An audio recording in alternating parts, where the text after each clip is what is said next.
Speculation is often confused with investing. Let us define what it actually means to speculate in the financial markets. Speculation is the act of conducting a financial transaction that has a substantial risk of losing value, but also holds the expectation of gain. Unlike long-term investing, speculation focuses on predicting price swings rather than waiting for years of company growth.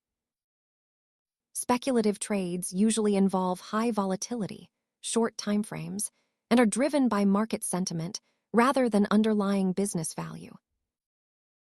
While investors look for long-term growth, speculators aim to profit from short-term market inefficiencies or trends.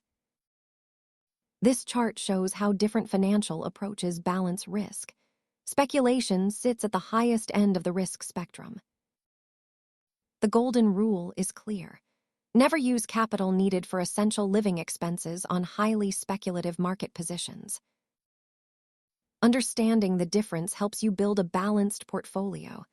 Thanks for watching, and remember, this is educational content, not financial advice.